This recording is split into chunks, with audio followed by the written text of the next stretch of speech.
अरे, क्या मैं तुमसे एक सवाल पूछ सकती हूँ? कभी ऐसा हुआ है कि तुम लोगों से भरे कमरे में खड़े हो, लेकिन फिर भी खुद को बिल्कुल अकेला महसूस करो? जैसे कोई तुम्हें देख ही न रहा हो, कोई तुम्हारी तरफ आ ही न रहा हो? ये एहसास बहुत मुश्किल होता है। और आज की कहानी एक ऐसे ही बच्चे की है, जिसने ये सब अपने पहले दिन महसूस किया। इसका नाम ज़ेन था। वह 7 साल का एक प्यारा सा बच्चा था। और आज उसका नए स्कूल में पहला दिन था। सुबह जब वो स्कूल के गेट पर पहुंचा, तो उसने इर्द-गिर्द देखा। बच्चे हंस रहे थे, खेल रहे थे, अपने दोस्तों के साथ बातें कर रहे थे। हर किसी का अपना ग्रुप था, अपनी दुनिया थी। और ज़ेन, वो बिल्कुल अकेला था। वो आहिस्ता आहिस्ता क्लास में गया और सबसे पीछे एक खाली डेस्क पर बैठ गया।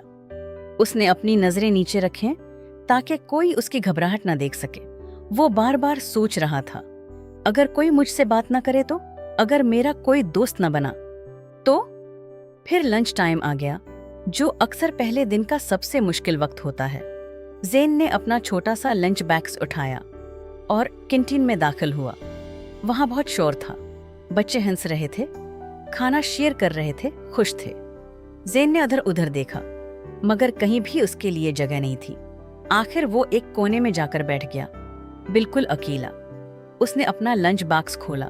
इसकी अम्मी ने उसका पसंदीदा सैंडविच और एक सेब रखा था, लेकिन इस वक्त वो खाना भी उसे अकेला लग रहा था। इसी वक्त एक लड़की वहां से गुजरी। इसका नाम सारा था। सारा क्लास की सबसे खुश मजाज लड़कियों में से एक थी। उसके बहुत सारे दोस्त थे, वो हमेशा हंसती रहती थी। लेकिन जब वो ज़ेन के पास से गुजरी तो वो रक गई। उसने ज़ेन को देखा, अकेला बैठा हुआ, नजरें झुकाए हुए, और उसने दिल में सोचा, मैं ये एहसास जानती हूँ। वो ज़ेन के पास आई और उसके साथ बैठ गई। हाय, उसने मुस्कुराकर कहा, मैं सारा हूँ। तुम नए आए हो ना? मुझे बहुत खुशी है तुम आए हो। आज मेरी बेहतरीन दोस्त नहीं आई, तो मैं किसी के साथ बैठना चाहती थी। ये बात पूरी सच नहीं थी, क्योंकि सारा के पास बैठने के लिए बहुत लोग थे।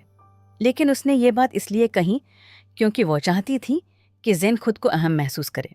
ज़ेन ने पहली बार सिर उठाया और सारा को देखा, और फिर इस दिन पहली बार वो मुस्कुराया। वो दोनों साथ बैठकर खाना खाने लगे। सारा उसे स्कूल के बारे में बताती रही, कौन सा टीचर कैसा है, कौन ज्यादा होमवर्क देता है। ज़ेन हंसा, इतना हंसा कि उसके मना से जोश निकलने वाला था। और आहिस्ता आहिस्ता वो दोनों दोस्त बन गए। हफ्ते के आखिर तक वह बेहतरीन दोस्त बन चुके थे। लेकिन कहानी यहाँ खत्म नहीं होती। कुछ महीनों बाद सारा को अपना घर बदलना पड़ा, और अपने पहले दिन एक नई डांस क्लास में वो अंदर गई, और अचानक उसने वही एहसास महसूस किया। कमरा लोगों से भरा हुआ था, मगर कोई उसे नहीं देख रहा था। वो थोड़ी घबरा गई, लेकिन उसी लम्हे एक लड़की उसके पास आई, मुस्कुराई और बोली, हाय, मैं नूर हूं। लगता है तुम्हें एक दोस्त की जरूरत है। आओ मेरे साथ बैठो। सारा की आंखों में आंसू आ गए, लेकिन ये खुशी के आंसू थे, क्योंकि उसे समझ आ गया था कि जो मेहरबानी उसने ज़ेन के साथ की थी, वो किसी ना किसी तरह वापस इस तक आ गई। और यही उस कहानी का सबसे खूबसूरत हिस्सा है। देखो, सारा ने कोई बड़ी चीज नहीं की थी।